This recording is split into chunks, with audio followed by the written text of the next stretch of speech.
I know sometimes it's hard to prepare for two quarterbacks when one of them doesn't play that much, but is it somewhat of a luxury knowing that USC may go with a two quarterback system this week as well, and they just did it last Saturday? Does that help you as a defensive line coach maybe a little more than one of the quarterbacks being an unknown? Yeah, I think it always helps to have it on film. That's always going to be a plus. And so it's always a benefit. Plus, I mean, you get to see most times when you put a young guy in, it's packaged. I think they, for the most part, trust this kid. And we know Jackson, he was part of the recruiting process. And the kid can do it also. They've expanded it. But typically, every quarterback has his rhythm. And so you're going to see packaged plays according to who's in. So that's not necessarily the case here, but at least having evidence on film, this guy can run, this guy will run, this guy runs this way. It's always better to have it on film. Hey, Rob. Chris Carbon, son of a source. When you factor in everything, the injuries, opponent style of play, et cetera, how have you felt about the ability to generate pressure in the last couple games? Well, I mean, you can look at it two ways, all right? And I think the one way is to kind of pull it off and just go by the numbers and the stat sheet. I've always told you that's not the way it is. I think you got to watch the film and watch how it's generated. I'll say this, that the last two opponents have had a plan for us as a defensive line. I think that's a good thing for us. Obviously, Utah decided to keep tight ends and backs in. And that means in our game plan, because of things going on during that game, we couldn't pressure. And so it's 6-on-4, 7-on-4. However, and the same thing with Washington State, they decided to run against that. And so I think that's different when you're in a pass rush front. They decide to run. And then I thought they got the ball out pretty fast looking at the film. However, I've been, I think, a little disappointed in our level of play in terms of the one-on-ones. There's always a one-on-one someplace, and you got to win those at a high percentage. And we haven't done that as well as we did in the first couple of weeks. I'm always hard on my guys about that. I think we've allowed the situation to get our eyes and hands undisciplined. Guys get caught up in, they're running the ball on us, or they're max protecting. Instead of just focusing on the matchup in front of you, I think we have not won at a high enough percentage for my liking. But I got to be honest with you guys. Like, even when we were on a win streak, I was not going into that room clicking my heels and saying, great job, everybody, let's take the day off. I was hard on them, and I was obviously critical at times we missed those opportunities then. I think it's not been good enough in the last 2 weeks, but I certainly don't think when they max protect or they get the ball out fast that I need to change my tempo and be overly critical of what they're doing. We always got to get better. I think there's a lot of guys in there that need to improve their pass rush. But it's not based on the numbers. It's based on what I see on film. Yeah, you guys have been kind of banged up. So how much of that has contributed to just your ability to assess where you guys are at? I can assess where we're at. And like I said, when Jermaine went down, it was hard. We didn't use it as an excuse. When Vez went down, it got harder. We didn't use it as an excuse. And when young guys had to play, that's hard. We didn't use it as an excuse. And so we'll never do that. It is always difficult to assess when you don't have all your bullets in the barrel. And that's always going to be tough, but it's never in this production-based business. At the end of the year, they look at your record, they look at your numbers. Nobody goes back and feels sorry for you because you lost your best player. And I understand that, and that's always been the standard for our room. And in the building, nobody's ever said, well, I guess you can shut it down now. We've always tried to do it. So is it hard? Yeah, it is hard. But honestly, rep by rep, the individual there on his one-to-one matchup has to win. We got to play these things the right way. And when we fail to do that, that's what's disappointing, and that's where we got to be critical. We can get better. So no matter who's out there, the expectation is that they do it the right way, do it to the best of their ability, and we still expect to win at a high level. So when we don't, I think you can still analyze it and be critical of it. We just, like I tell the guys, the world out there doesn't care about our situation. So we have to keep fighting. Our opponents certainly don't, and they're not going to cry that we're down a guy. Plus, I think it says a lot about how I feel about the next guy up. Everybody says it. Have you noticed that? Everybody in the country says it, but you got to mean it. I mean, you really do. That means you got to coach the next guy up, and you got to care about that guy. And when he's up, you can't say, well, hey, buddy, it's okay to fail because you're not the guy in front of you. No. You got to push that guy too, and the expectations have to be the same. And And so it's always difficult to accept it and say, at the end of the year, you look back and say, wow, that was tough, we lost some guys. But we still expect to play at a high level and for this team to be able to depend on us to win those matchups. Doug Haller, The Athletic. Rob, in your experience, when things don't go well, when things get sideways a little bit, you're not playing well, there's a lot of outside noise. What's the key to kind of turning things around and just going out and playing the way you're capable of? You can't fix a problem until you identify the problem, right? So the thing is I've been part of some really good teams. I've been part of some really bad teams. I've been through this, okay, as a player and as a coach. The hardest thing to do and the most important thing to do is to be consistent with who you are and make adjustments and identify the problems and fix the problems, okay? So if I go back there, and what people don't realize is, like, the worst thing you can do is if your team played poorly, if your group played poorly, you should coach it, fix it, push them to do everything. But I can't walk in there, kick in the door, and start screaming and pointing at people just because we lost or we're losing. It's about what's on the film. And people don't realize when we were winning games, I was kicking in the door and I was on people's butts. I was like, that ain't good enough. I don't care what the score was. This ain't good enough. This ain't good enough.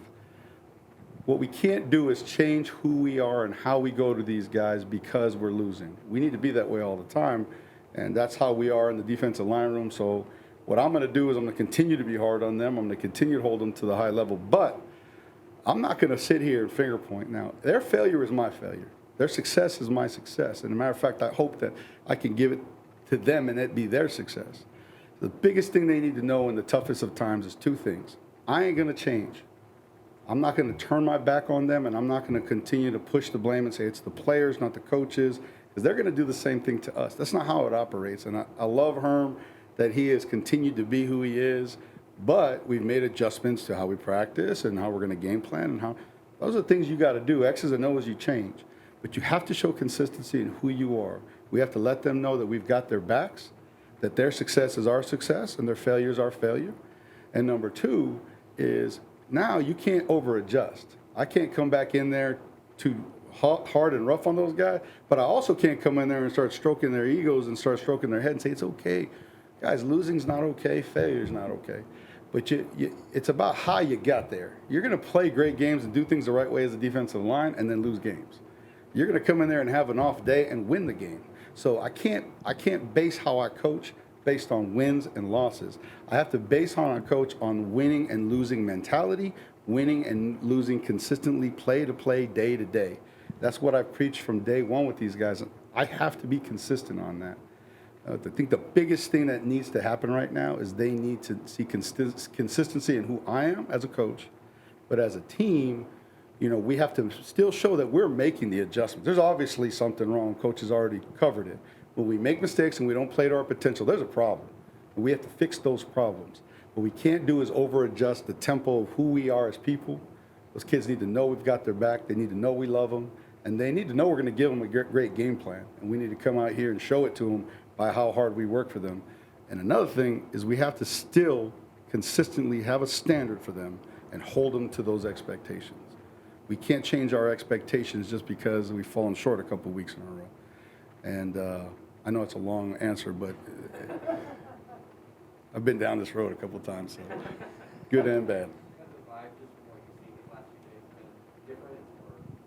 Yeah, I believe so. I believe so. The vibe, I think, is I'm actually been really impressed with everybody as a whole, the energy and the guys. I think it's great that we're playing USC, and I think that's just something that we've been looking forward to for a long time.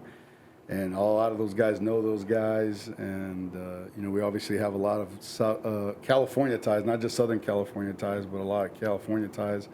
And like I was living here in Arizona for a couple of years, there's a lot of California ties, period, in the area. So I think it's energized them that they got an opportunity to play USC, got a good opponent. When you put the film on, the record doesn't show, and I think that's good too. When you put the film on, you can show them, man, these dudes got the juice, they got talent, they have size, so they have things in place that can give us problems. And like I said, they can beat anybody if they have a good enough game, and it's going to be a challenge. So that's been an added incentive. But I think the energy's been outstanding. I think the guys have come in here with great attitudes. And another thing, when we go at them and tell them, hey, this wasn't good enough, this wasn't good enough, this wasn't good enough, those guys have responded the right way. You can see in a person's eyes when they're offended or when are aloof, and I have not seen those eyes. I've seen guys who responded the right way. Michelle Gardner, Arizona Republic. They've had some issues on the offensive line. Without giving away your game plan, is there things that you can see on tape that you think you can exploit this week? That's a weekly occurrence, to be honest with you, Michelle. So I always use the story with these guys. We played the Dallas Cowboys, and they had the best offensive line you've ever seen. Tyron Smith is, I don't like to hero worship, but my God, he's so big he has a knee brace as an elbow brace, right? Every week, and we had the same challenge last year against these guys when they had Elijah Vera Tucker at left tackle, and it was really good for me as a coach to show them that we don't hero worship in this room. Every single player that we play has chinks in their armor, good, bad. I don't care how good they are. Even Tyron Smith, they were small chinks in the armor, but they were there. And so we teach them two things. Like, they're wearing USC uniforms, they're great players, they're all really good players. They all have weaknesses. So do you, so do I, so does everybody. I'm not going to tell you what they are, but I got them, and we all got them. And so don't look at them as Superman, look at them as Clark Kent. Understand they're wearing Superman's uniform, but they're people. And they bleed like we do. They put their pants on one leg at a time, and they have weaknesses. So we do that on a weekly basis, Michelle. And honestly, I give them a tape every week on every individual offensive lineman that has had significant playing time, and I show them the weaknesses of that said player. So when they line up over that guy, they have a rush plan, and they know how to beat that guy. They know where he's susceptible. And like I said, I got this from Andre Patterson, and we go up against Pro Bowlers, the best of the best in the world. Every single man has his kryptonite. Every Superman has his kryptonite. And so, yes, we do have plans. We always do every week, no matter how good, how bad, we do it the same exact way. We find the issues, and we look how to exploit them and how to attack them. Rob, I know you guys went with lighter box and wider alignments against Washington State, but between that game and Utah, how have you guys done assignment-wise against the run? Yeah, assignment-wise, not good enough, obviously, because the numbers say so. And certainly, like, you look at Utah, they made it. There's a difference between yards down the middle and yards on the perimeter, okay? And no matter what, defensive line's always going to contribute to that. And so, obviously, it's with the ends. I think the tackles have done a pretty darn good job through the whole. I'm going to be perfectly honest with you. Inconsistent with the ends in terms of when they get to the perimeter. I'll take Utah out of that game because they went 13 personnel, packed it in, pulled a guy all the way out to the perimeter. It became a perimeter play. But in that game, inside, we started to wear down late, and that's what got guys on our linebackers and made it hard for them to get over the top. So we got a part in that, too, with our inside guys. Late in that game, we were getting pushed off the ball, which is not common for us this year. We've done a good job. We wore down late in that. Against Washington State, there was 3 to 4 times our ends were either not outside or inside the spiller and created issues for the guys behind us. But we were a light box to begin with. So when you make that mistake, it's compounded. Because when he gets out there, there's nothing but air and opportunity and bad angles for the next guy over. And we did that about 3 to 4 times, and that's uncommon for us this year. We've been a little inconsistent with that particular deal. We had kind of killed we had killed that dragon for a second, and all of a sudden it came back in this last game. So that was disappointing. But overall, again, sometimes you get sacks, it's not just because of the D-line, it's because of the back end. You know what I mean? And sometimes you stop the run, not because of the D-line, but because the guys behind them. It's a team effort. The defensive line, we've got our part in it, no doubt. But I'm not going to sit here and just say that we're just getting killed off the ball. That's not the truth, so I'm not going to tell you that. But we've got to be more consistent without a doubt. Yeah. Can you tell us maybe who, at this point in the season, you're most impressed with their progress from the start of the season? I'm still impressed with DJ Davidson. I think he's gotten better and better and better. But I've been very, very pleased with Anthony Cooper. I think that dude he's still not where he needs to be. Anthony's still inconsistent and makes too many mental mistakes. But, the two guys that I'm still going to always appreciate for the rest of the time, DJ and Shannon, have been warriors for me. But I think the biggest jump has probably been, I think Omar's gotten better, and TJ Pesafea have given us real consistent work inside and really done good stuff. But I think Joe Moore's made a jump. He needs to keep pressing, because if he takes his foot off the gas, he's going to regress. And then always B.J. Green, that kid, you know, he's a good player. And the bigger he gets, the more consistently good he's going to be. But, all you know, those guys, Omar and T.J. have really done a good job. Coop has done a good job. And, yeah, so that's a good. Oh, you know, Stanley, behind the scenes, you guys see Stanley's getting better and better. And so I think Stanley, you should see a little bit more of him in the future because he's really doing a lot of work, gotten a lot better in the last month. Zach Keenan, Devil's Digest. You talked about the energy that's been going on this week on the practice field. Was that there the week after Utah? You know, it's funny. I don't think to this level. I thought it was a good week of practice. You know, I really did. You know, listen, I'm going to tell you what doesn't change. I don't care how much damn energy you have, all right? That don't change how you hold on to the football. You know, if we have fumbles or you have interceptions and stuff like that, that stuff throws your whole game. You can't look back and say, well, hell, we should have worked this during the week and run this play during the week. That's not it. When we start behind the 8 ball, it changes your game plan quick. And that's what really, the way it's not that it happened. Obviously, offensive coaches do a great job, and they had a good game plan. But those things happen, the whole team has to respond to it, including my group. So I thought the energy was good the week after Utah. I thought we got really good work in the bye week, got good work last week. But when you fall behind the 8 ball for whatever reason, right? You kickoff return, a turnover, pick six, whatever happens, the whole team has to respond to it. And we didn't. You know what I mean? So the week was good, no doubt. I think this week is better. I think the energy is better this week. But if something bad goes bad on Saturday, which it's life, things can happen. We've got to respond to it, regardless of our energy right now. We better have energy when that happens, because something's going to happen, and we better respond the right way. We had a good week, man, and we prepared, and the kids did a good job.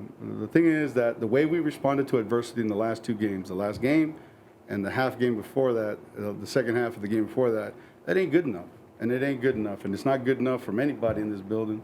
And as a coach, and obviously I'm the defensive line coach, and that's what I'm responsible of, I take that personal. And I thought that my guys did not quit in that game, all right? Our team did not quit, and I'm only in charge of my guys, but I looked at them, and they kept playing hard. But did we play well enough to overcome those things? No.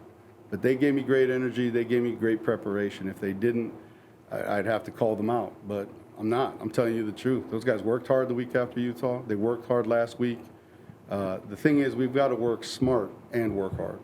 And I think that's what we're putting together now and really streamlining some stuff. And I'm really proud of those guys that they've stayed with us and they're still plugging away.